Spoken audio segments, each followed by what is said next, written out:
दूसरों के मंगता बनने से बेहतर है आमीना के लाल के मंगता बन जाए। उस नबी पाक की गुलामी जो 1000 आजादियों से अफजल है, सैयदना बिलाल हबशी रदी अल्लाह ताला, वो जानिसारे रसूल, दामने रसूल में जैसी आ गया।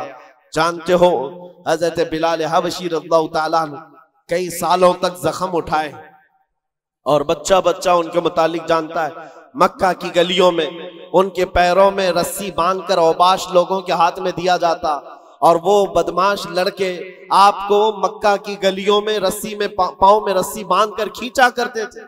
उनकी जिस्म पर, उनकी पीठ पर गरम सिल रखा जाना, दहकते हुए अंगारों में उनको सुलाया जाना, ये सब रिवायतें पता है आप बिलाल हबशी को।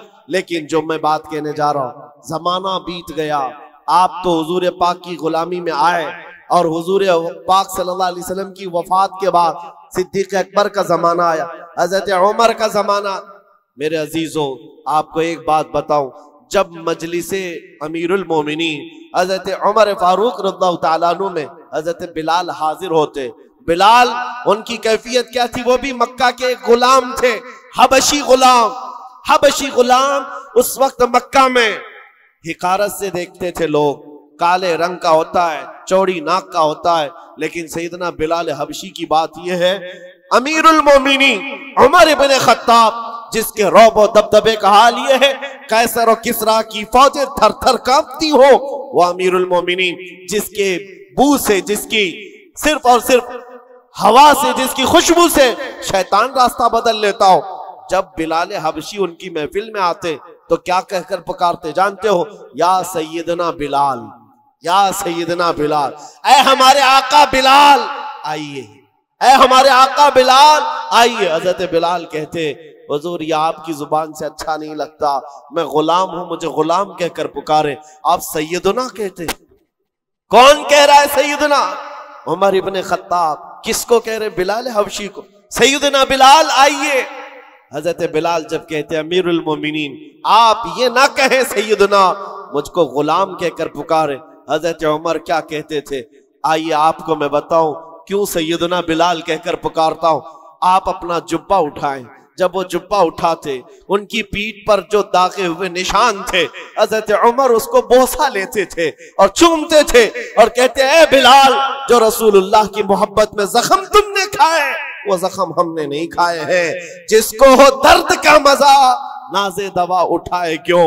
अजीजा ने गिरामी वकार, मकाम और मर्तबे में वही बुलंद था जो दरबारे रिसालत में आपका और उस गली का गधा बनकर के पूरी जिंदगी गुजारता रहा। एक दो नहीं, कई मिसालें आपको मैं बताऊं। एक साहबी है मुसअब बिन उमैर, ये रसूल पाक सल्लल्लाहु ताला अलैहि वसल्लम के एम्बेसडर कहलाते थे, तर्जुमाने रसूल थे, सफीरे रसूल थे। इनकी कैफियत क्या है? अल्लाहु अकबर। तारीख में लिखा है ये 27 साल के कड़ियल जवान और मक्का में ऐसे लिबास पहनते थे कि रेशम का लिबास, इनका लिबास मशहूर था। और मक्का की गलियों में जब घूमते थे, इनका इतर जो लगाते, पूरी गलियों में खुशबू आती। महंगा लिबास पहनते, महंगा अतर इस्तेमाल करते। दामने मुस्तफा से जब वाबस्ता हुए, ये मुसअब बिन उमैर, उनकी माँ भी काफिरा है, बाप भी काफिर है और सख्त तरीन दुश्मनाने रसूल है। शुरू में आपने अपना इस्लाम छुपाए रखा। चंद दिनों के बाद एक दिन उस्मान बिन तलहा ने देख लिया, जो कलील बरदार काबा थे, जाकर इनकी माँ से कहा, तू क्या घर पर बैठी रहती है? तेरा बेटा तो मोहम्मद के दीन को इख्तियार कर चुका है। माँ को इतना बुरा लगा ये जुमला।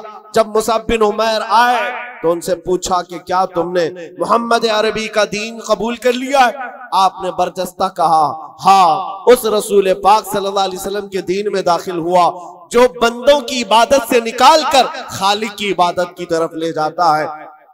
आपका ये जुमला माँ बाप को शाक गुजरा, मारना शुरू किया, इतना मारा जख्मी कर दिया। उसके बाद मुसअब बिन उमैर घर से निकले, रोज मार खाते थे, रोज अपनी माँ से भी और अपने बाप से भी कोड़े भी खाते थे। दरबारे रसूल में जब आते तो जख्मी हालत में आते, कपड़े भी उनके जख्मों से फटे हुए होते। हुजूर पाक सल्लल्लाहु अलैहि वसल्लम ने फरमाया, मुसाब तुम यहाँ से हबशा चले जाओ, हबशा हिजरत करके चले जाओ। माँ बाप वतन सब छोड़कर हबशा की तरफ चले गए। चंद महीने वहां रुके, वापस आए, फिर दोबारा हबशा की हिजरत किया। नबी करीम सल्लल्लाहु ताला अलैहि वसल्लम का ये जानिसार हिजरत पर हिजरत करता रहा। एक वक्त ऐसा आया था कि नबी पाक सल्लल्लाहु ताला अलैहि वसल्लम ने मदीने हिजरत करने से पहले अपना सफीर बनाकर किसी को भेजा था, तो मुसअब बिन उमैर थे। मदीने आए थे, गली गली में जाते थे, घर घर को खटखटाते थे। एक साल के अंदर 73 सहाबा को मदीने के वो हुजूर के पाक की बारगाह में लाकर गुलाम बना दिया था। नबी पाक सल्लल्लाहु ताला अलैहि वसल्लम के दरबार के ऐसे गुलाम बनाए, आम लोग नहीं है। साद बिन उबादा, साद बिन मुआज, ये अंसार कबीलों के सरदारों को इस्लाम पहुंचाने वाला वो कड़ियल जवान। मैं बात किस लिए कर रहा हूं, सुनो जरा, जिंदगी थोड़ी सी मुझे बतानी जरूरी है। वो मुसअब बिन उमैर जो रेशम का लिबास पहनता, जो महंगे ऊद और अतर इस्तेमाल करता, दामन मुस्तफा में आया है, हिजरत पर हिजरत है, वतन छूटा है, कभी हबशा के चक्कर, कभी अफ्रीका के चक्कर, और उसके बाद कभी यसरब, यहाँ पर आप आकर आबाद होते रहे। जब रसूल पाक सल्लल्लाहु ताला अलैहि वसल्लम मदीने तशरीफ लाए थे, अल्लाहु अकबर, इस्तिकबाल करने वालों में सबसे आगे बढ़कर मदीने वालों को जो बताया था, कौन था जानते हो आप? हुजूर जब तशरीफ ला रहे थे, मदीने आ रहे थे, हजरत अबू बकर सिद्दीक अपना कुर्ता उठा करके लोगों के यानी हिला हिला कर झंडा बनाकर बता रहे थे, हुजूर पाक सल्लल्लाहु ताला अलैहि वसल्लम ये मेरे आका हैं। मुसअब बिन उमैर ने मदीने वालों को दूर से देख करके बताया था कि जो कपड़ा हिला रहा है वो रसूलुल्लाह का गुलाम खास है, और जो चमकदार चेहरा मदीने में तुलू हो रहा है वो मोहम्मद रसूलुल्लाह का है। मुसअब बिन उमैर ये मदीने तैयबा में सफीर इस्लाम है, सफीर रसूल है। थोड़े दिनों की बात है मेरे अजीजों, जैसे ही हुजूर तशरीफ लाए, जानते हुजूर के पास जिस वक्त वो आए थे मदीने में, मेरे आका सल्लल्लाहु अलैहि वसल्लम की आंखों में आंसू आ गए मुसअब बिन उमैर को देखकर। किस वजह से? सहाबा कहते हैं मुसअब बिन उमैर के पूरे जिस्म में पहनने के लिए कोई कपड़ा नहीं था, एक बकरी की खाल को लपेट करके उस पर कांटे लगा लिए थे। बकरी की खाल, और जगह जगह से वो भी फटी हुई है, वो पहन करके हुजूर के बारगाह में आए। मेरे आका सल्लल्लाहु अलैहि वसल्लम उन्हें देखकर रो पड़े। लोगों से कहा, जानते हो ये मेरा मुसअब, ये मक्का की गलियों में जब चलता था, इसके अतर की खुशबू पूरी गलियों में होती, सबसे महंगा लिबास पहनता, रेशम का लिबास पहनने वाला मुसअब बिन उमैर आज बकरी की एक खाल में अपना जिस्म छुपा रहा है। अजीजान गिरामी वक़ार, सारी ऐश की जिंदगी तर्क किया था सिर्फ इसी गली के लिए। फिर के गली गली तबाह, ठोकरें सबकी खाई क्यों, दिल को जो अक्ल दे खुदा तेरी गली से जाए क्यों। नबी रहमत सल्लल्लाहु ताला अलैहि वसल्लम ने अपनी चादर उठाकर उनको अता की थी, और उस चादर को लेकर जिंदगी भर गुजारते रहे। जब जंगे ओहद का मौका आया, बदर में शरीक रहे, ओहद में आए, सुनो उस मुसअब बिन उमैर की जिंदगी बता रहा हूं। नौजवानों, तुम्हें ऐसा लगता है जिंदगी की ऐश यही असल है? तुम आज अगर एक वक्त का खाना नहीं मिलता तो चिढ़ जाते हो, तुम्हारी पसंद के कपड़े नहीं मिलते, घर छोड़कर भाग जाते हैं। कुछ लड़कियां तो आज ये कहती है, मेरा बाप मुझे क्या दिलाता है, ये आज 6 महीने का जो उसका फ्रेंड बना है ये उसको अच्छे खासे कपड़े दिला रहा है। ये सब तो आज मेयार बना हुआ है जीने का। उस मुसअब बिन उमैर की जिंदगी सिर्फ इसलिए बता रहा हूं, ऐश और इशरत को तर्क किया था उस रसूल पाक सल्लल्लाहु ताला अलैहि वसल्लम की गुलामी में। जानते हो ओहद के मैदान में एक वक्त ऐसा आया कि शैतान ने अफवाह गरम कर दी थी कि मोहम्मद रसूलुल्लाह का इंतकाल हो गया सल्लल्लाहु अलैहि वसल्लम। माअज़ल्लाह, जैसी ये खबर फैली, सहाबा इकराम की 2 जमातें हो गई। 2 जमातें कैसे? बाद साहबा ने कहा, आप तलवार उठा करके क्या करेंगे, चलो मदीने वापस चलते हैं। हुजूर पाक सल्लल्लाहु ताला अलैहि वसल्लम का अगर इंतकाल हो गया, विसाल हो गया है, तो क्या करेंगे?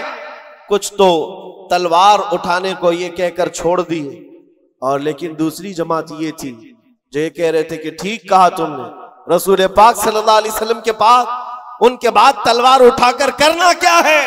लेकिन मुसाब बिन उमैर का एक जुमला था जो उहद के मैदान में गूंज रहा था, ऐ लोगों ये क्यों नहीं सोचते रसूलुल्लाह के बाद जीने का क्या मतलब है। अगर रसूलुल्लाह नहीं है तो फिर जी कर के मतलब क्या, उठाओ तलवार। तो ये चंद लोगों की जो जमात की सिपह सालारी कर रहे थे उस वक्त मैदान में, मुसाब बिन उमैर झंडा हाथ में पकड़ा था। कुमैया नाम का एक दुश्मन उनके मोंढे से तलवार, मोंढे को काट दिया, कंधे से हाथ काट दिया। झंडा रसूलुल्लाह का जिसके हाथ में है वो हाथ का कट जाना, गोया कि झंडा नीचे आ जाए। मुसाब बिन उमैर का एक हाथ कटा, झंडा बाएं हाथ में उठाकर खड़े हुए। रसूलुल्लाह का झंडा गिरने नहीं दे रहे थे, और जब बाएं हाथ में उनका झंडा आया तो वही जालिम ने बाएं हाथ को कहनी समेत काट दिया। झंडा या तो इस हाथ में हो सकता है या इस हाथ में। तारीख इस्लाम की सच्चे और आग की वहां गर्दानी करो, सरगर्दानी करो तो पता चले मुसाब बिन उमैर ने कटे हुए बाजुओं से उस परचम को पकड़ा था, सीने में दबाकर, अपनी ठूड़ी के नीचे दबाकर हुजूर के परचम को नीचे नहीं आने देना था। जिसके इधर का बाजू कट गया हो, उधर का हाथ कट गया हो, कटे हुए हाथों से। और उसी उहद के मैदान में जालिमों ने जब देखा कि ये झंडा नीचे आने नहीं देता, सीने पर बहुत तेज भाला मारा, नेजा मारा। उस वक्त आपने पुकार कर कहा उहद के मैदान में, ये नहीं कि लोगों मेरा हाथ कट गया, लोगों मेरा बाजू कट गया, लोगों मेरे सीने पर दुश्मनों ने नेजा मारा। नहीं, उहद के मैदान में मुसाब बिन उमैर पुकार रहे थे, मेरा कोई साथी करीब है तो आ जाए, मुझे न संभाले रसूलुल्लाह का झंडा संभाल ले, मैं इसे आखिरी सांस तक नीचे आने नहीं देना चाहता। हुजूर पाक सल्लल्लाहु ताला अलैहि वसल्लम के परचम को नीचे आने नहीं देना चाहते। उनके भाई थे, उन्होंने उठा लिया। हजरत मुसाब बिन उमैर उहद के मैदान में शहीद हो गए। जानते हो रसूल पाक सल्लल्लाहु अलैहि वसल्लम सारी लाशों को जब जमा कर रहे थे, मुसाब बिन उमैर के पास आए और फिर कहा, ए मुसाब बिन उमैर, वो सफीर इस्लाम है, रसूलुल्लाह का तर्जुमान है। मिनल मुमिनीन रिजालुन सदक़ू मा अहदुल्लाह अलैह, मोमिनीन में से कुछ लोग वो हैं जिन्होंने अल्लाह से किया हुआ वादा पूरा कर दिया है। और उसके बाद उनके दफन का तरीका भी है। अल्लाहु अकबर। रसूल पाक सल्लल्लाहु अलैहि वसल्लम ने फरमाया, इनको दफन करो, इनको दफन करो। जब इनको दफन करने की बात आई तो आपका जिस्म छुपाने के लिए, आपका जिस्म छुपाने के लिए सहाबा कोशिश करते रहे। जब उनका सर छुपाया जाता तो नीचे से खुल जाता, और जब नीचे का हिस्सा छुपाते तो सर का हिस्सा खुल जाता। कपड़ा इतना नहीं था आपके पास, कपड़ा इतना नहीं था। नबी पाक सल्लल्लाहु ताला अलैहि वसल्लम के पास सहाबा ने कहा, इतना ही कपड़ा मुसाब के पास रह गया। हुजूर पाक सल्लल्लाहु अलैहि वसल्लम ने फरमाया, मुसाब के पास एक छोटा टुकड़ा है, वो दुनिया से एक छोटा टुकड़ा लिए जा रहा है और साथ में रसूलुल्लाह को लिए जा रहा है, मुहम्मदुर रसूलुल्लाह को साथ लिए जा रहा है। इस घर घास उनके कदमों पर रखकर दफन किया गया।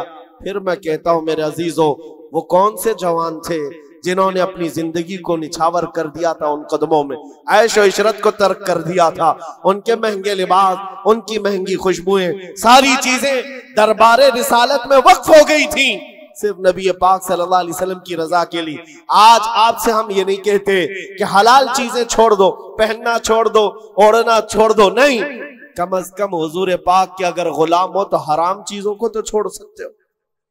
लिबास अच्छा पहनो, खुशबू इस्तेमाल करो, इसकी ममानियत नहीं है। लेकिन ऐ नौजवानों, अगर हुजूर की गुलामी का दावा करते हो तो हम चाहते हैं तुम्हारे कान फिर ये गंदे नगमे क्यों सुनते हैं, ये गालियां तुम्हारी जुबानों से निकलती कैसे हैं, ये तुम आवारा गर्दी में अपनी आंखें बहकाते कैसे हो, तुम्हारे ये जिस्म का हर अज़ू गुनाहों की गम्माजी क्यों कर रहा है।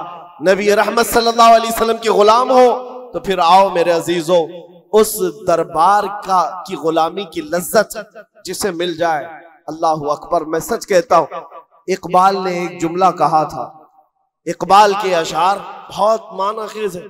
कहा था कि ये गाजी ये तेरे पुरअसरार बंदे जिन्हें तूने बख्शा है ज़ौक़े खुदाई, दो नीम इनकी ठोकर में दरिया व सहरा, सिमट कर पहाड़ उनकी हैबत से राई। और फिर इकबाल जो कहता है, दो आलम से करती है बेगाना दिल को, अजब चीज है लज्जत आशनाई। दो आलम से करती है बेगाना दिल को, अजब चीज है लज्जत आशनाई। जिसको हुजूर पाक की आशनाई की लज्जत मिली है, पूरी दुनिया से उसे बेखबर कर देती। मैं अब साल की इब्तिदा हो गई, उन जानिसारों की बात मैं कर रहा हूं जिन्होंने रसूल पाक सल्लल्लाहु अलैहि वसल्लम की गुलामी की लज्जत महसूस की है। उहद के मैदान में जाने से पहले दो गहरे यार, बहुत गहरे दोस्त क्या दुआ कर रहे हैं बताऊं आप? साद इब्न अबी वक्कास, अब्दुल्ला बिन जहश, ये दो नाम याद रखना है नौजवानों, जिनको कहते हैं ना जिगरी यार। उठना बैठना साथ में, खाना पीना साथ में, रात को चलना फिरना साथ में, कहीं कुछ मशवरे करना हो साथ में।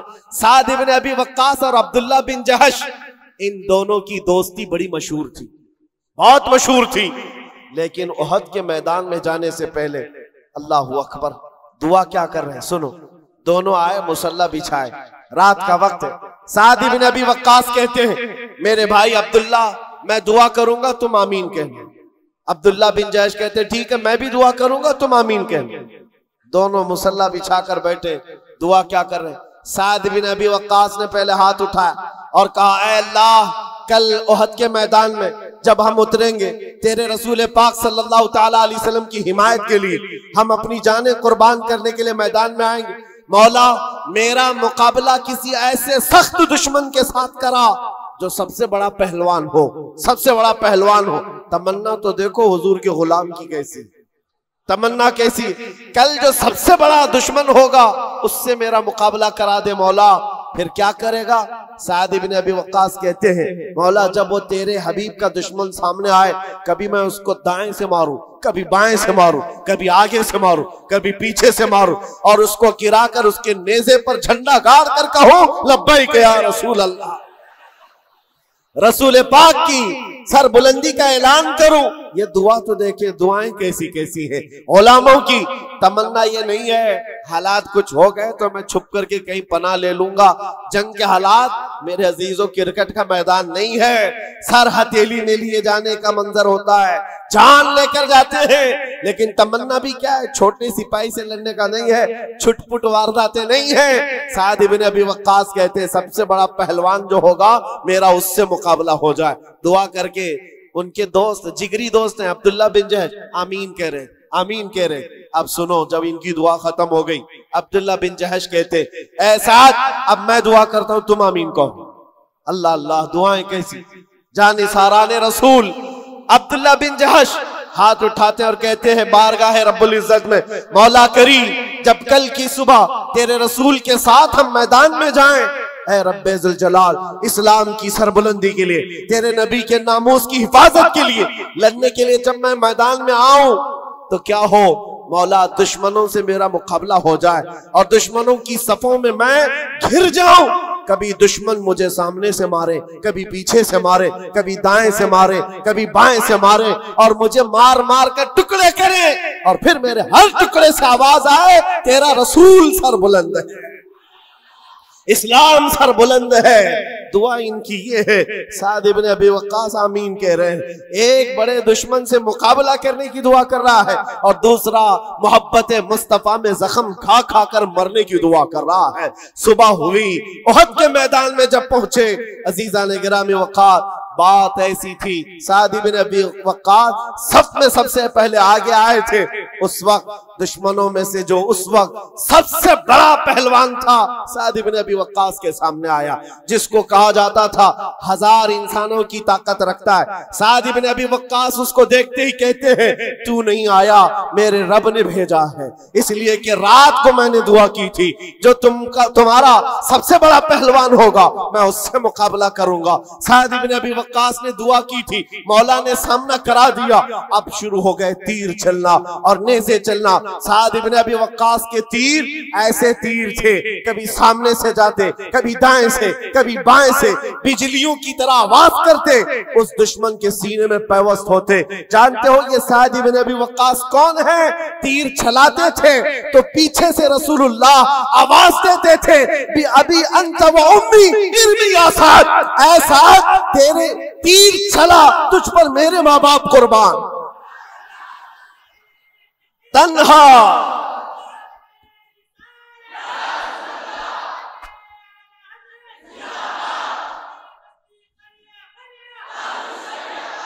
तन्हा साद इब्न अबी वक्कास की जात है जिसको मेरे रसूल ने फरमाया, सारी दुनिया कहती है या रसूल अल्लाह आप पर मेरे माँ बाप कुर्बान, लेकिन साद इब्न अबी वक्कास वो है जिसको अल्लाह के रसूल कहते हैं, साद तीर चला मेरे माँ बाप तुझ पर कुर्बान।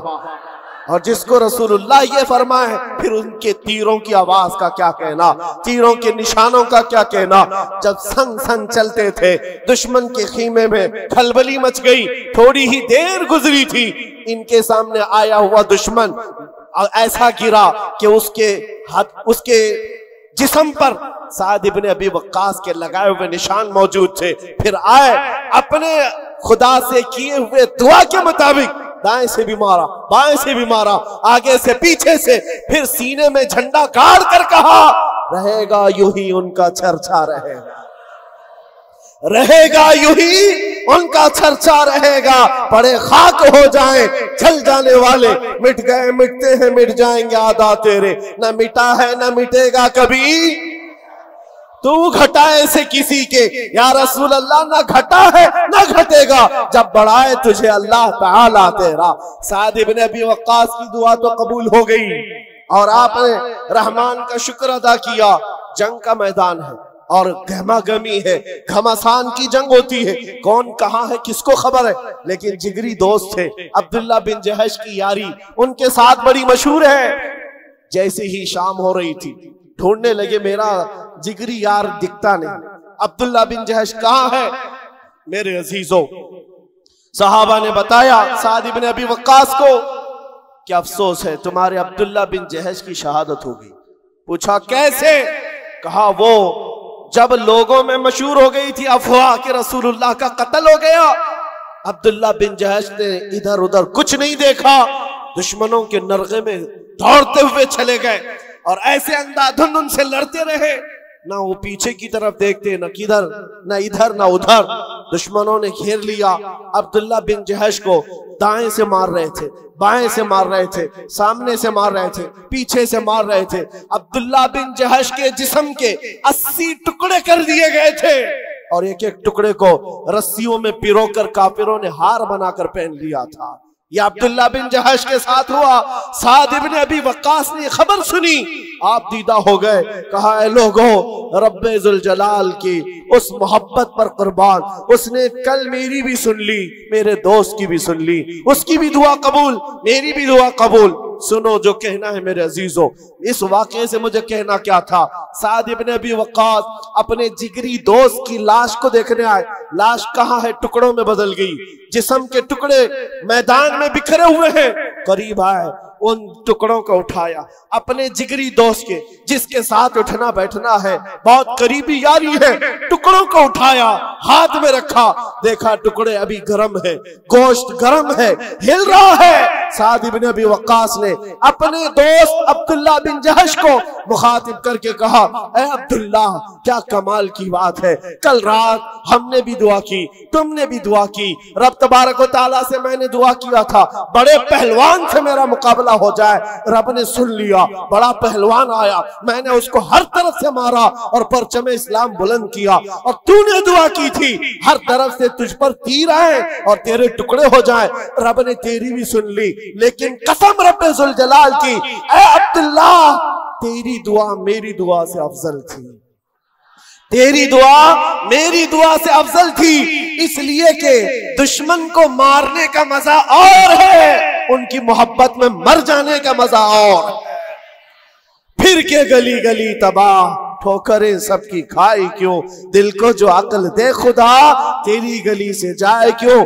अरे मेरे अजीजों, वो मर जाते ऐलान करते हुए क्यों, जान है इश्क मुस्तफा, रोज फजू करे खुदा, जिसको हो दर्द का मजा नाजे दवा उठाए क्यों। वो बंदा जगह जगह जा करके अपने दर्दों की शिकायत नहीं करता जो मोहब्बत रसूल का बीमार है। अज़ीज़ान गिरामी वक़ार, इस नए साल की इब्तिदा हम हुजूर पाक सल्लल्लाहु तआला अलैहि वसल्लम के मोहब्बत के तज़किरे से कर रहे हैं, हुजूर पाक के जानिसारों के तज़किरे से। अल्लाह करीम, ये 2024 की जो इब्तिदा हुई है मेरे अजीजों, अजीब सी बात है, 24 आया है लेकिन 12 लोगों के साथ 24 का साल शुरू हुआ है, लेकिन हम अल्हम्दुलिल्लाह दुआ ये करते हैं कि रब तबारक व तआला इस नए साल में हमारी इब्तिदा इश्क़ मुस्तफ़ा के साथ फरमाए, मोहब्बत मुस्तफ़ा के साथ फरमाए। मेरे अजीजों, अगर वो ना हो तो फिर जिंदगी में कोई चीज ही नहीं है, कोई चीज ही नहीं है। इसीलिए क्या कहा इकबाल ने, हो ना ये फूल तो बुलबुल का तरन्नुम बिनाओ। कुछ भी नहीं है वो जो न थे तो, और वो जो ना हो तो। इस बात को लेकर के चलो, आज से अपनी धड़कने हुजूर के लिए महफूज कर दो। दिल धड़के तो नबी पाक की मोहब्बत की सदा है। ये लैला मजनू के किस्से बहुत हो गए। आज के दौर में जवान अभी अंगड़ाइयां क्या लेती है इसकी जवानी, ये सोचता है सबसे पहले किसी लड़की को काबू कर लेना चाहिए, बहुत बड़ा काम है। मुंबई के नौजवानों को ये किसने बता दिया? मेरे अजीजों, ये तो छिछोरों का काम है, बहादुरों का काम नहीं। बहादुरों को कायल करने के लिए औरत है, औरत तो किसी को भी मिल जाएगी, जो तुम्हारे मुकद्दर में वो मिल जाएगी, आपके काम नहीं है। आपको मैं बताऊं, हुजूर पाक के एक और जानिसार है, अनस बिन नुज़ैर, अपनी बीवी से कमाल की मोहब्बत करते थे। इश्क ऐसा नहीं है कि सिर्फ तुम ही करते हो, उस जमाने में भी इश्क हुआ है। लैला और मजनू के किस्से यहाँ हिंदुस्तान की गलियों से नहीं आए, ये भी मशहूर आशिक थे। लेकिन आपको मैं बताऊं, अनस बिन नुज़ैर अपनी बीवी से बहुत इश्क करते थे, मोहब्बत करते थे। लेकिन ये है कौन? रसूलुल्लाह सल्लल्लाहु अलैहि वसल्लम के हमराज हैं। हुजूर उनके घर जाते थे। एक दिन दोपहर के वक्त उनके घर बैठे, मक्का से एक खत आया। हुजूर पाक ने कहा, अनस पढ़ के सुनाओ क्या है। उन्होंने पढ़ के सुनाया कि मक्का वाले जंगों की तैयारी कर रहे हैं, और ये राज था, वहां के हालात सब बता दिए थे खत में। रसूल पाक ने फरमाया, मोड़ कर रख लो, ये तेरे और मेरे बीच में राज है। अनस बिन नुज़ैर ने कहा, ठीक है या रसूल अल्लाह, आपने हुक्म फरमाया।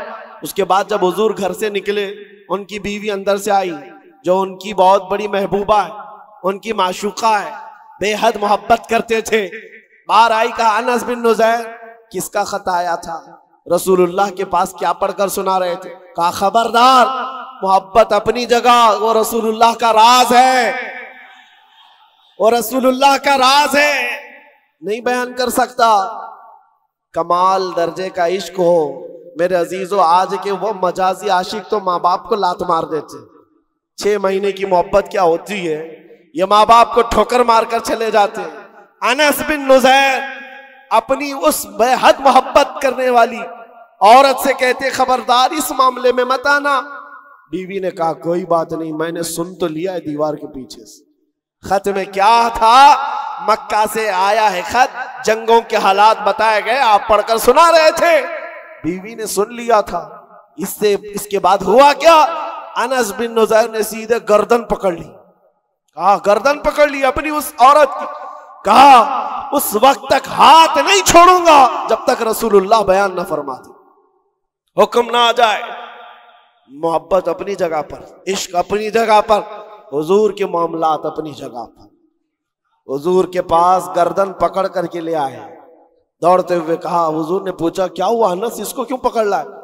कहा, या रसूल अल्लाह, इसने हमारे राज को दीवार पीछे से सुन लिया। मेरे आका, कहीं मैं मुजरिम ना हो जाऊं, मुझ पर अल्लाह का अज़ाब ना आ जाए, आपके राज को इफ्शा करने की सजा में मैं कहीं मुलविस ना हो जाऊं। हुजूर पाक ने फरमाया, गर्दन छोड़ दो, आजाद कर दो, वो भी मेरी सहाबिया है। जैसे राज तुम्हारे पास महफूज है, वैसे राज उसके पास भी महफूज है।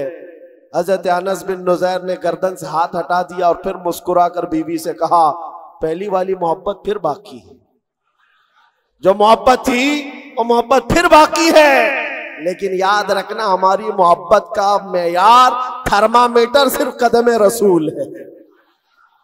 वो जो ना हो तो ये हमारा थर्मामीटर है।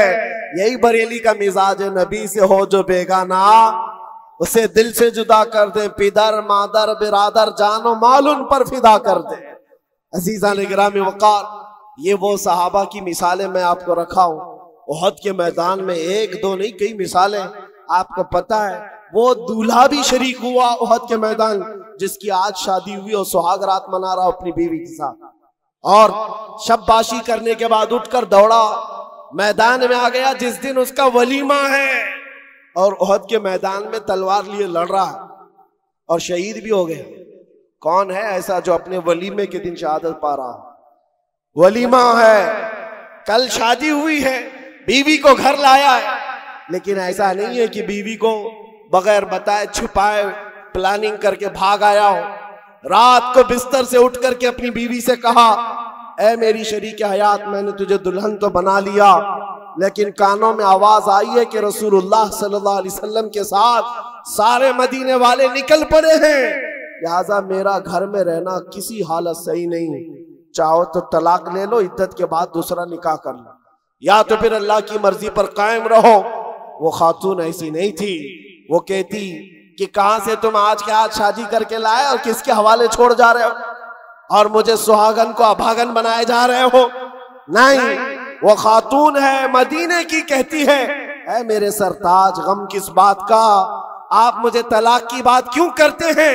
चाहे अल्लाह की मर्जी पर मैं कायम हूं, अगर आप लौट करके आए तो फखर से मदीने में गाजी की बीवी कहलाऊंगी, और अगर नहीं लौटे तब भी फखर से शहीद की बेवा कहलाऊंगी। ये जज्बा कहाँ है? वो मदीने वालों के अंदर था, जिन्होंने सब कुछ हुजूर पाक सल्लल्लाहु ताला अलैहि वसल्लम के कदमों में निछावर किया। ऐ मेरे अजीजों, ये सारी बातें रखने के बाद सिर्फ मैं इतना चाहता हूं, आज भी इन अंधेरियों से हमें कोई चीज निकाल सकती है तो हुब्बे मुस्तफा जाती है। हमने ये सोचा कि दुनिया की खुशी करने का तरीका अगर ये है तो हम साल के आखिरी घंटे को रब्बे जुल जलाल के जिक्र में क्यों न मनाएं। मेरे अजीजों, यकीन है कि अभी आधा घंटे के बाद क्या हो रहा है, 12 बजने वाले हैं। 12 बजने वाले हैं, और 12 सुन्नियों के लिए तो खैर का है। इंशाअल्लाहुल अजीज इस 12 के बाद आने वाला जो साल होगा, कुफ्फार और मुशरिकीन के 12 जरूर बजाए। दुआ तो करेंगे हम यही कि अगला साल जो लोग इस नशे में धुत हैं कि 2024 हमारा है, 2024 में ऐसा होगा वैसा होगा, इस 12 पर हम दुआ यही करते हैं कि मौला आज के रात के 12 के बाद उन सारे दुश्मनान इस्लाम की जिंदगी के 12 बज जाए। अल्लाह करीम वो दिन जरूर लाएगा। और मैंने एक आयत तिलावत की है आपके सामने, कुरान पाक की मशहूर सूरह है, सूरह वद्दुहा।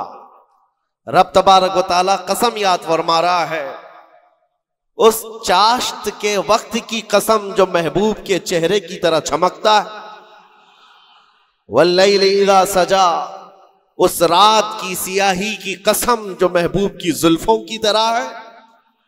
मा वद्दअका रब्बुका वमा क़ला, महबूब आपके रब ने ना आपको छोड़ा है और ना कुछ कम किया है। वलल आखिरतु खैरुल लका मिनल ऊला, ऐ महबूब आपकी हर आने वाली घड़ी पिछली घड़ी से बेहतर है। जब ये वादा किसका है? रब्बे जुल जलाल का। हुजूर की हर आने वाली घड़ी पिछली घड़ी से बेहतर है, तो उम्मत की भी हर आने वाली घड़ी पिछली घड़ी से बेहतर हो। हम आने वाले साल का इस्तकबाल इसी एतबार से करेंगे कि रब ताला का वादा है कि हर आने वाली घड़ी बेहतर होगी, तो फिर इंशाअल्लाह हम ये कहेंगे 2024 हमारा है इंशाअल्लाह, बल्कि उसके बाद आने वाले साल भी हमारे हैं। मैं गुफ्तगू की तरफ आगे बढ़ता हूं, लेकिन उससे पहले आपको मैं बताऊं, ऐसे डर के माहौल में, ऐसे सरासीमगी के वक्त में, जहां लोग छोटी सी अफवाह पर भी घरों पर दुबके बैठे हुए हैं, आज मुसलमानों में खास तौर पर, इतना डराया गया है कि लोग सफर करना भी छोड़ रहे हैं।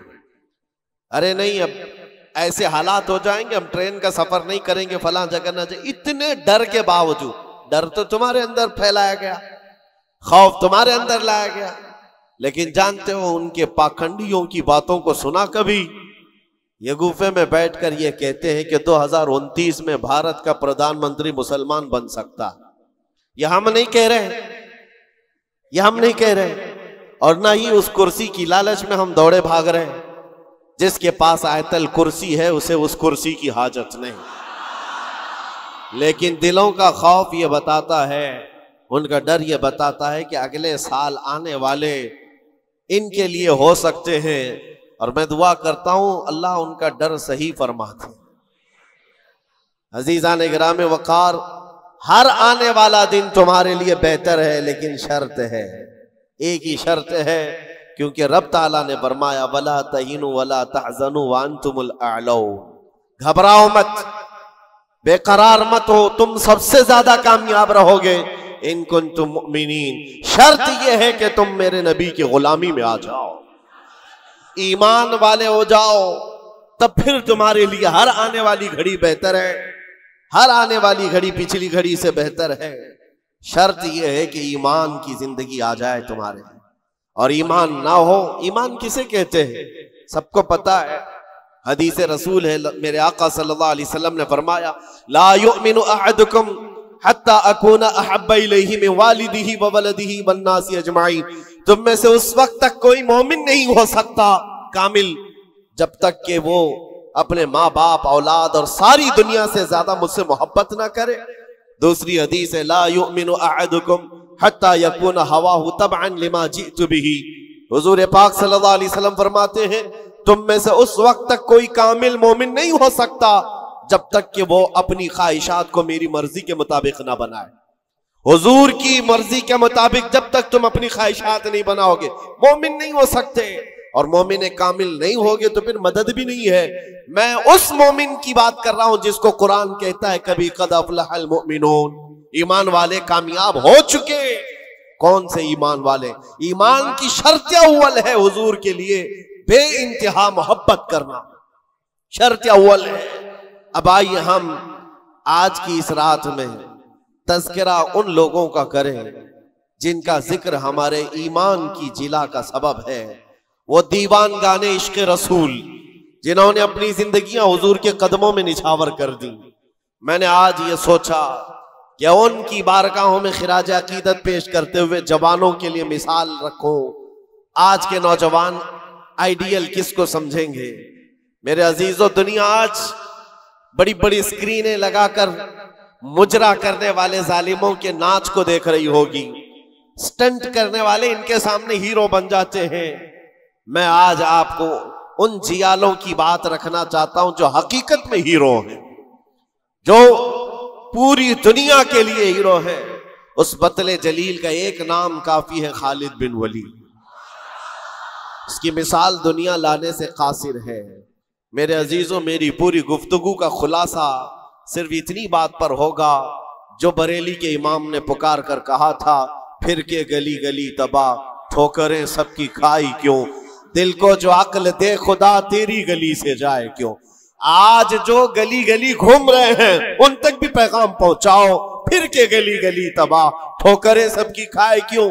आ जाओ इस दरबार में। इस दरबार का जो सग भी हो जाता है, कुत्ता भी होता है, वो अपने वक्त का मुजद्दिद बन करके ये नारा लगाता है, ये नारा लगाता है, उस गली का गधा हूं मैं जिसमें मांगते ताजदार फिरते हैं। उस गली का गधा हूं मैं जिसमें मांगते ताजदार फिरते हैं। खुसरवी अच्छी लगी ना सरवरी अच्छी लगी, हम फकीरों को मदीने की गली अच्छी लगी। हुजूर ताजुश शरिया बदरुत तरीका फरमाते हैं, बुल हवस सुन सीमो जर की बंदगी अच्छी नहीं, उनके दर की भीख अच्छी सरवरी अच्छी नहीं। जो पिया को भाए अख्तर वो सुहाना राग है। ये ताजुश शरिया फरमाते हैं, जो पिया को भाए अख्तर वो सुहाना राग है। क्या मतलब है? जो मुस्तफा को पसंद आए वही असल राग है, वही बात अच्छी है। जो पिया को भाई अख्तर वो सुहाना राग है, जिससे नाखुश हो पिया वो रागनी अच्छी नहीं। जिससे नाखुश हो पिया वो रागनी अच्छी नहीं। पिया हुजूर के बारगाह में इस्तिआरतन कहा गया है। हुजूर को जो चीज ना पसंद है वो हमारे लिए अच्छी है ही नहीं। यही तो बरेली का मिजाज है। कहते हैं ना ताजुश शरिया रहमतुल्लाह ताला अलैह कि नबी से हो जो बेगाना उसे दिल से जुदा कर दे, पिदर मादर बिरादर जानो माल उन पर फिदा कर दे। ये सारे अशार का लुब्बे लुबाब खुलासा क्या है? उसका खुलासा यही है जो सहाबा का नारा था, हो ना ये फूल तो बुलबुल का तरन्नुम भी ना हो, चमने दहर में कलियों का तबस्सुम भी ना हो ना ये साकी तो मैं भी ना हो, खुम भी ना हो, बस में तौहीद दुनिया में ना हो, तुम भी ना हो। खीमे अफलाक का इस्तादा उसी नाम से है, नबज़े हस्ती तपश आमादा उसी नाम से है। दश्त में दामने कोहसार में मैदान में है, बहर में मौज की आगोश में तूफान में है। चीन के शहर मराकश के बयाबान में है, वही नाम पोशीदा हर मुसलमान के ईमान में है। और वो जो न हो तो और वो जो न थे तो। ये सारे अशार के बाद अब आओ मैं गुफ्तगू को आगे बढ़ाता हूं। इसी बात पर तवज्जो रखना, फिर के गली गली तबाह ठोकरें सबकी। अगर किसी को ठोकर लगी है तो वो दिल पर हाथ रखकर आ जाए। आज मैं उन जियालों की तरफ चलता हूं। यमन का एक कबीला बनु असद एक कबीला है जिसमें रहने वाले एक शख्स है हारिसा, और उनकी बीवी, छोटा सा एक कुंबा, छोटा सा एक खानदान, 3 बच्चे थे। हारिसा और उनकी बीवी और 3 बच्चे। ये यमन का रहने वाला एक कबीला है। औरत अपने 3 बच्चों को लेकर मैके जा रही थी, और बड़ा बेटा जो उस वक्त उम्र का 8 साल का था, जैद नाम था। काफिले पर अचानक डाकुओं का हमला हुआ और माल लूट लिया गया, और साथ ही डाकुओं ने ये जैद नामी छोटे से बच्चे को, 8 साल के बच्चे को भी गिरफ्तार कर लिया। एक माँ का कलेजा दहल गया कि मेरे 8 साला बच्चे को मुझसे छीना गया। बाकी 2 बच्चे तो साथ थे। माँ की कैफियत ऐसी थी कि पहाड़ों पर चढ़ जाती, चीखती थी, और अरबी में जो अशार कहती थी, अल्लाह अकबर, आज भी मौजूद है। यमन की रहने वाली ये खातून पहाड़ों पर जाकर पुकारती थी कि कोई मेरे जैद को देखा है तो मुझे बता दे। और जब खबर बाप को आकर लगी, बाप जान निछावर करता था अपने बेटे जैद पर। बाप की ऐसी कैफियत कि खाना छोड़ दिया, और मिजाज में तब्दीली ऐसी आ गई कि लोगों से मिलना तक छोड़ दिया अपने बेटे की जुदाई के गम में। यमन वाले कहते थे कि हारिसा का बेटा जो गुम हुआ यूसुफे गुमगश्ता है, यानी एक दूसरा यूसुफ है। जैसे हजरत याकूब अलैहिस्सलाम के बेटे यूसुफ की अलैहिस्सलाम की दूरी हुई थी तो आपने गम किया था, हारिसा ने अपने बेटे जैद की जुदाई में बहुत रोया। और वह अशार जो अरबी में लिखे जाते थे, यमन में जब वो अशार पढ़ते तो अपने जो दुश्मन होते वो भी रो पड़ते थे। बाप की जुदाई के गम के अशार लोगों को रुलाते थे। जमाना गुजर गया। अब डाकुओं ने उस जैद का किया क्या था, कुछ साल अपने पास रखा, और उकाज के मेले में, मक्का के करीब एक मेला लगता था, और उस मेले में लाकर जैद को गुलाम बनाकर बेच दिया। जब बेचा तो ये जैद गुलाम बनकर के किसके हवाले आया? खदीजा बिन्त खुवैलिद, उम्मुल मोमिनीन हजरत खदीजा रज़ियल्लाहु ताला अन्हा के घर हजरत हकीम बिन हिजाम के जरिए से। जब ये गुलाम हजरत खदीजा के घर आया तो उस वक्त 15-16 साल की उम्र थी। पहली नजर मुस्तफ़ा करीम की पड़ी थी। रसूल रहमत सल्लल्लाहु ताला अलैहि वसल्लम ने हजरत खदीजा के घर इस नौजवान को देखा। अदब में कामिल था, गुफ्तगू के सलीके अच्छे थे, लोगों से मुलाकात के तौर तरीके बताते, बड़ा खानदानी आदमी। जब ये पहली नजर मेरे मुस्तफ़ा करीम सल्लल्लाहु अलैहि वसल्लम की पड़ी तो उम्मुल मोमिनीन खदीजा से कहा, मेरे आका ने अगर आप बेहतर समझें तो ये गुलाम मेरे हवाले कर दें। क्या किस्मत है जिसको खुद रसूलुल्लाह खरीदी। जैद को खरीद लिया, बल्कि तोहफतन हुजूर को दे दिया गया। गुलामी का दौर है। जैद यही वो हारिसा के बेटे हैं। नबी मुकर्रम सल्लल्लाहु ताला अलैहि वसल्लम के हवाले आ गए। दिन रात मुस्तफ़ा करीम के साथ गुजर रहे हैं। तरबियत भी किसी ने सरवर अंबिया ने की, और नौजवान के तौर तरीके ऐसे। मेरे अजीजों, आपको पता है ये वो जैद है जिसके बारे में मैं आपको बताऊं। हुजूर पाक सल्लल्लाहु ताला अलैहि वसल्लम के चंद दिनों के बाद मक्का में मशहूर हो गए। मोहम्मद सल्लल्लाहु ताला अलैहि वसल्लम का अगर कोई महबूब है तो वो जैद है। हजरत अबू बकर सिद्दीक रज़ियल्लाहु ताला अन्हु भी इस बारे में फरमाते कि जैद को जो कराबत थी उस पर मुझे रश्क था हुजूर अकरम सल्लल्लाहु अलैहि वसल्लम का। अब जमाना बीतता गया, जैद के घर छूटे, खानदान छूटा, माँ छूटी, बाप छूटे, गुलामी का दौर चल रहा है। एक बार हज के लिए एक कबीला यमन से आया हुआ था, और यमन वाले हज करने के बाद वो अशार सुना रहे थे जो हारिसा जैद के बाप ने लिखे थे अशार, और रुला रहे थे। वहां जब ये कबीला यमन के वो अशार पढ़ करके सुना रहा था, यही जैद वहां से गुजर रहे थे। यमन वालों ने देखा, पहली नजर में पहचान लिया, ये वो जैद है जिसका बाप पूरे यमन को रुलाता है इसकी जुदाई में। ये मक्का हरम काबा के पास क्या कर रहा है? लोगों से पूछा कौन है, लोगों से पूछ करके जैद को बुलाया गया। पूछा तुम्हारा नाम का? जैद। बाप का नाम? हारिसा। लोगों ने कहा तुझे पता भी है तेरी माँ का क्या हाल है, तेरे बाप का क्या हाल है? तेरी माँ रोज पहाड़ों पर चढ़ जाती है, आसमान को पुकारती है कि आसमान बता मेरा जैद जिंदा है तो मैं जीने की तमन्ना रखूं। बाप तेरा अशार लिख करके यमन को रुलाता है। जैद ने कहा कि हो सकता है, लेकिन जाओ, अगर मेरे माँ बाप इस गम में रोते हैं तो उनको मेरा सलाम कहना, और यूं कहना कि उन्हें गुमगश्ता ऊंट की तरह मुझे तलाश ना करे, इसलिए कि उनका जैद उनकी गोद से कई बेहतर गोद में है। यमन वालों को यह जवाब देकर भेज दिया, गुमशुदा कोई बच्चा अपने माँ बाप की खबर पाले तो क्या होना चाहिए, लेकिन यहाँ कैफियत बदली हुई है। यहाँ कैफियत बदली हुई है। हुजूर पाक सल्लल्लाहु ताला अलैहि वसल्लम की इस गुलामी में दिन रात गुजरते रहे, शब और रोज गुजरते रहे। मेरे अजीजों, जिसको हो दर्द का मजा, नाज़े दवा उठाए। आपको मैं बताऊं, ये कबीला यमन का गया और जा करके जैद के माँ बाप से कहा, हारिसा और उनकी माँ से कहा, तुम्हारा गुमशुदा बच्चा मिल गया, हरम काबा में हमने उसको देखा है और सुना है मोहम्मद नामी अरब के एक मशहूर शख्स की गुलामी में है, और उनकी सखावत भी, दरिया दिली भी, रहम दिली भी मशहूर है। माँ और बाप ने खबर पाते ही महीनों का सफर दिनों में तय कर लिया। दौड़ते भागते मक्का पहुंचाए, और जैसे पहुंचे पूछा कहाँ रहते हैं? मोहम्मद सल्लल्लाहु अलैहि वसल्लम। हुजूर पाक सल्लल्लाहु अलैहि वसल्लम हरम काबा के पास ही उनको मिल गए।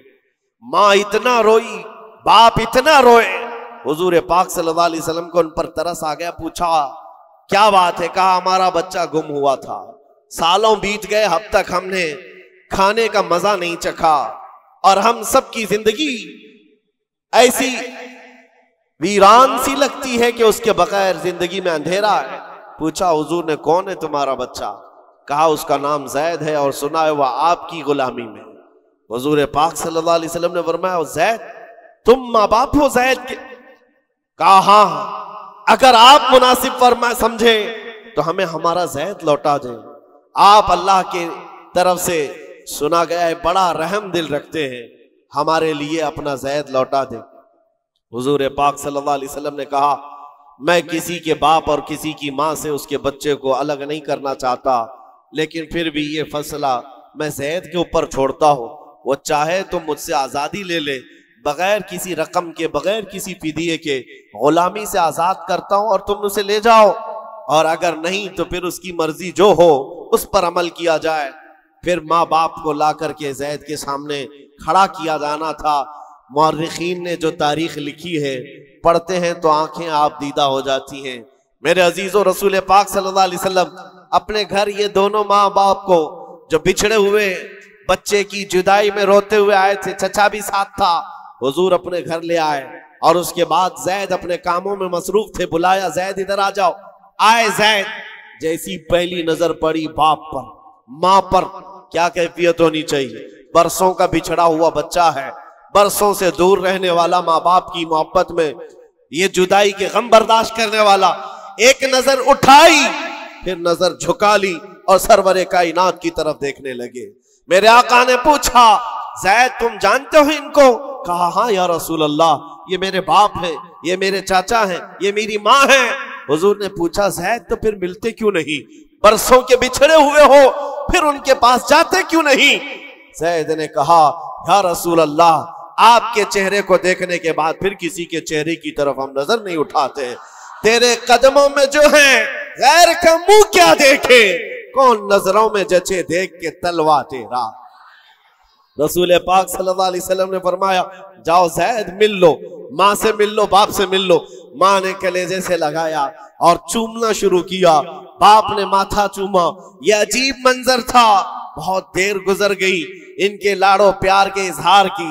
उसके बाद रसूल रहमत सल्लल्लाहु अलैहि वसल्लम ने फरमाया, जैद तुम्हारे साथ ये हादसा हुआ था, इतने सालों तुम अपने माँ बाप से अलग रहे, अब फैसला तुम्हारी मर्जी पर है, तुम जहां जाना चाहते हो जा सकते हो। यमन अपने कबीले जाओ, अपने खानदान, अपनी माँ और अपने बाप, अपने भाइयों के पास जाओ। हजरत जैद उस वक्त खड़े होकर कहते हैं, मक्का वाले ये मंजर देखने के लिए हुजूर के घर के अतराफ जमा हो चुके हैं, बहुत सारे जमा हैं। जैद ने सबको मुखातिब करके कहा, ऐ लोगो हाजिरीन मजलिस, सब देखो, ये मेरी माँ है, ये मेरे बाप हैं, ये मेरे चचा हैं, लेकिन सबको गवाह बनाकर कहता हूँ, मोहम्मद अरबी सल्लल्लाहु अलैहि वसल्लम की गुलामी 1000 आजादियों से अफजल है। मैं अपनी माँ के पास न जा सकता हूँ, न बाप के पास जाना चाहता हूँ, मैं हमेशा इसी दर की गुलामी में रहना चाहता हूँ। माँ कहती है, बेटा आजाद कर रहे हैं तुझे मोहम्मद सल्लल्लाहु अलैहि वसल्लम, तुझे आजाद कर रहे हैं। दुनिया में किसी को आजाद कर दिया जाए उस वक्त तो बहुत बड़ी नेमत समझी जाती थी, लेकिन तुम हो क्या आजाद होना नहीं चाहते? जैद ने कहा, 1000 बाप और 1000 माँ मिलकर जो अपने बच्चों पर शफकत नहीं कर सकती, वो मोहम्मद रसूलुल्लाह ने मेरे साथ किया।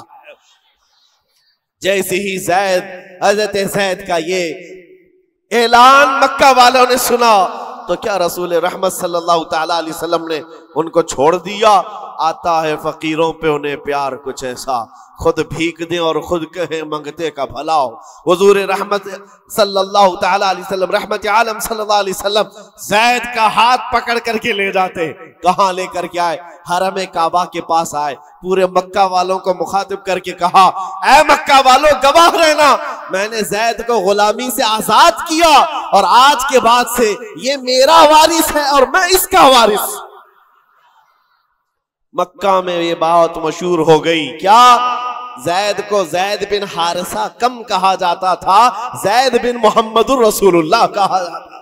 मोहम्मदुर रसूलुल्लाह का बेटा जैद। मेरे अजीजों, जो इस दरबार में आया है, जाहिर सी बात है ये वो मजा है जिसको चखने के बाद ही बरेली के इमाम ने कहा था, फिर के गली गली तबाह, ठोकरें सबकी खाई क्यों, दिल को जो अक्ल दे खुदा तेरी गली से जाए। हुजूर पाक के दरबार का लुत्फ जिसने उठा लिया है, फिर वो किसी और दरबार की तरफ मुंह भी नहीं करता। ऐ मेरे अजीजों, आज की इस माहौल में मैं आपको मैसेज ये देना चाहूंगा, जितना अपने आप की तरबियत कर सकते हो करो। पहले दौर में ये जो आज आप देख रहे हैं अमलियात, तावीज़, बहुत सारी चीज़ों के लिए आप कुछ आमिलीन के पास जाते हैं। आमिल कौन होता था जानते हैं आप? आज भी अमलियात की जो मशहूर और मारूफ किताबें उठा करके देखें, आला हज़रत फाज़िल बरेलवी रज़ी अल्लाह तआला अन्हु की तालीमात से अख़ज़ की हुई जो किताबें हैं, शमअ शबिस्तान रज़ा, मजमूए आमाल रज़ा, जो मोतबर किताबें मैं आपको बता रहा हूँ, जिस पर अक्सर उलमा इकराम का मुताला रहता है, इन किताबों में भी आमिल के लिए जो शराइत रखे गए हैं आप देखें। आपकी तावीज़ असर कब करती है, आपके दुआ दरूद दम में कब असर होता है, उसके लिए उन्होंने ये रखा है कि कुछ आमाल के कुछ वज़ाइफ ऐसे हैं जिनकी ज़कात देनी होती है। मिसाल के तौर पर अगर आप ला इलाहा इल्ला अंता सुब्हानका इन्नी कुन्तु मिनज़्ज़ालिमीन, ये आयत करीमा है, इसके आमिल बनना चाहते हैं तो 1.25 लाख मरतबा इसको पढ़ें। 1,25,000 मरतबा। उसके पढ़ने के आदाब भी बताए गए। हर एक के ज़कात के अलग अलग तरीके हैं, इसको ज़कात कहते हैं, मैं ये बता रहा हूँ। और मेरे अजीजों, उनमें सबसे पहली जो शर्त रखी गई है, 2 तरह के तर्क हैं, तर्क जलाली, तर्क जमाली। ये आमिलीन की जुबान में अब वो आमिलीन उठ गए, सब ढोंगी बाबा आ गए हैं हर जगह पर, क्योंकि ये नॉन इन्वेस्टमेंट बिजनेस है। कोई भी बैठ जाए किसी भी नुक्कड़ पर, उसके यहाँ 4 औरतें आ ही जाएंगी, और अगर तुक्का उसका लग गया तो बाबा की दुकान भी चल गई। वो तो कोई भी चला लेता है। लेकिन जो असल आमिल होते थे, उनको तर्के जलाली और तर्के जमाली 2 चीजें करनी पड़ती थी। तर्के जलाली क्या है, तर्के जमाली क्या है, तफसीलात हैं। मुख्तसरन मैं यूं अर्ज करूं, तर्के जलाली जो है उसमें 40 दिन तक के लिए उसको अपने आप को हर चीज से रोकना होता है। तर्क का मतलब होता है रोकना अपने आप को, नफ्स के खिलाफ करने के लिए अपने आप को। क्या क्या चीजें, वो कोई भी गोश्त, मछली, अंडा, इस तरह की कोई भी चीज नहीं खाएगा, लहसुन प्याज नहीं खाएगा, बहुत सारे तेल जो निचोड़े गए हैं उन तमाम चीजों से अपने आप को बचाएगा। हत्ता कि वो हांडियां भी जर्मन की स्टील की नहीं इस्तेमाल करेगा, मिट्टी की हांडी, लकड़ी के चम्मच इस्तेमाल करे। और फिर कोई सिला हुआ कपड़ा नहीं पहनेगा, और नाखून, बाल वगैरह कोई चीज नहीं काटेगा, खुशबू, साबुन वगैरह नहीं लगाएगा। जो एहराम में पाबंदियां हैं वो पाबंदियां भी उसके साथ रहेंगी, प्लस खाने पीने की। अगर बीवी वाला हो तो उतने दिन तक अपनी बीवी के साथ नहीं रहेगा। ये तर्क करता है।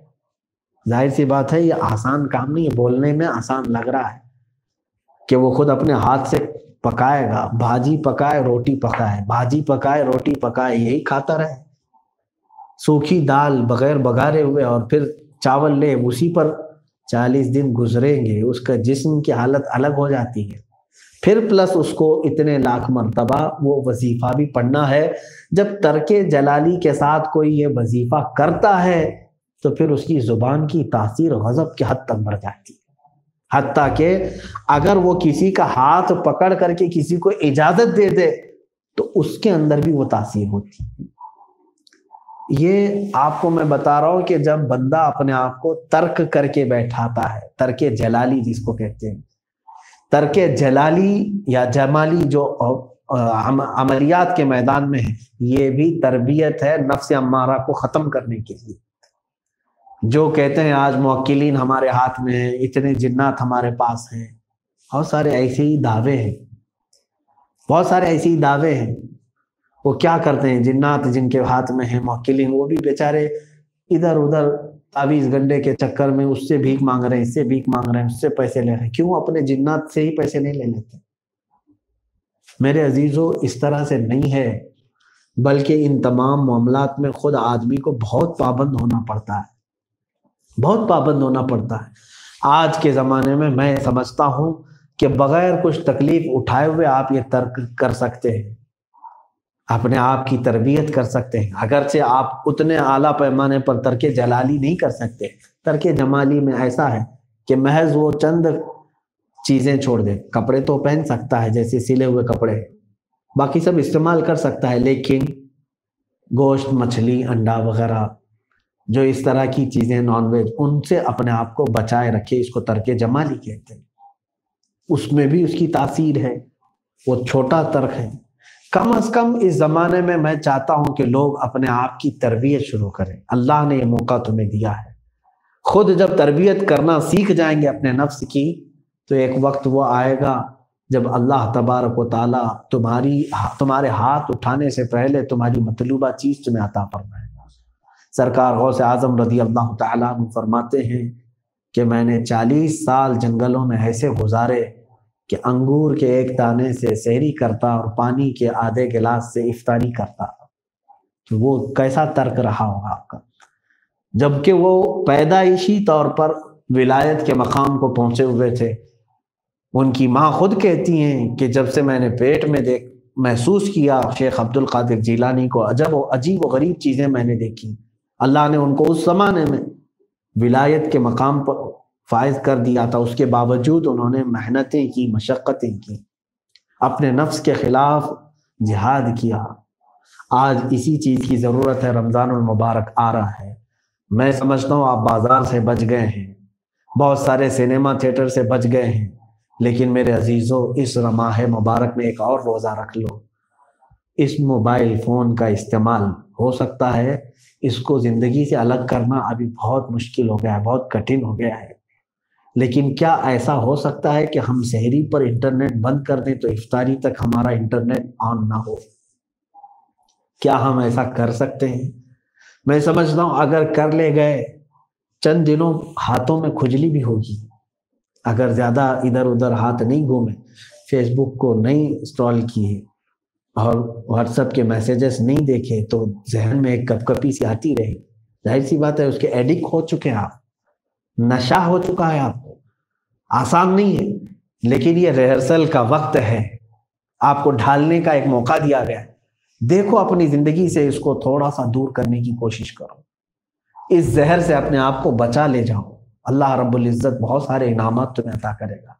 मुझे याद है पिछले साल हमारे बच्चों से मैंने ये कहा था, तो मेरी नज़र में ऐसे कई बच्चे हैं अल्हम्दुलिल्लाह नौजवान जिन्होंने पहली रमज़ान को अपना स्मार्टफोन अंदर रख दिया तो ईद की रात तक उस फ़ोन को उठाया ही नहीं था। छोटा सा मोबाइल लेकर के रहे, फ़ोन आता जाता है, मैसेज देखते हैं। जाहिर सी बात है चंद दिनों बेचैनी में रहे होंगे हो, लेकिन इतना ज़रूर है कि जिसने ये कर लिया अपने साथ, मैं समझता हूँ दुनिया की वो हर मुश्किल घड़ी में अपने आप को वो ढालने की कोशिश कर सकता है। उसके लिए फिर कोई चीज़ मुश्किल नहीं होगी इंशाअल्लाह। जो अच्छे वक्त में अपने आप को इस तरह से पाबंद कर लेगा तो बुराइयों के और मुसीबतों के वक्त में वो इंशाअल्लाह उन मुसीबतों से आसानी से गुजर जाएगा। आज का मेरा यही मैसेज है सारे लोगों के लिए कि नफ्स अम्मारा सबके साथ है। कुछ चीज़ें कम कर लो अपनी ज़िंदगी में तो आपका कोई नुकसान नहीं होने वाला है।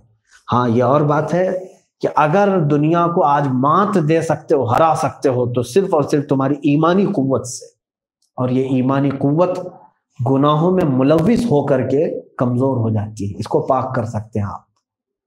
एक हीरा है, हीरे की चमक का कोई इनकार नहीं कर सकता कि कितना चमकीला होता है, लेकिन हीरा जब कीचड़ में गिर जाता है तो क्या उससे उजाला आ सकता है? लेकिन हीरा तो हीरा है, कहीं गया नहीं, कीचड़ में गिरा हुआ है। हीरे की चमक वैसी ही रहेगी, अंदर है, लेकिन हमने उसके ऊपर क्या डाला है? कीचड़ डाला है, जिसकी वजह से उसकी चमक किसी को भी नजर नहीं आती। सिर्फ काम इतना है वो कीचड़ हटाएं, हीरे को धुल दें, तो फिर पूरे लोगों को नजर आएगा कि उसकी चमक कितनी तेज होती है। होता है नहीं? यही मिसाल, ईमान हीरे से ज्यादा कीमती और चमकीला है, आपके पास है, लेकिन गुनाहों का कीचड़ हम उसके ऊपर डाल के रखे हैं, अपने नफ्स की ख्वाहिशात उसके ऊपर डाल करके रखे हुए हैं, जिसकी वजह से उसकी चमक से हमारे आस पड़ोस को भी फायदा नहीं हो रहा है, कोई हमारे अखलाक से सही नहीं हो पा रहा है। ईमान को जब आप फिर से उसके असली हालत पर लाएंगे, इन गुनाहों के मैल और इनके तमाम चीजों से उसे आजाद करेंगे, फिर देखना आप जिस जगह बैठे हो लोग आपके सिर्फ और सिर्फ चेहरे को देख करके भी अपने गुनाहों से तौबा करेंगे। आपकी महफिल में बैठ करके लोग तौबा करेंगे, आपकी जुबान से निकले हुए अल्फाज से लोग अपने आप को बदल लेंगे। बस इतनी सी जरूरत है कि इस हीरे जैसे ईमान को साफ करने के लिए अल्लाह ने अब ये मौका अता फरमाया है कि आप रमजान भी है और लॉकडाउन भी है। अल्लाह रब्बुल इज्जत हम सबको नफ्स अम्मारा की शरारतों से महफूज व मामून फरमाए। कदीर व जब्बार खुदा, हम चाह करके भी बच नहीं पाते।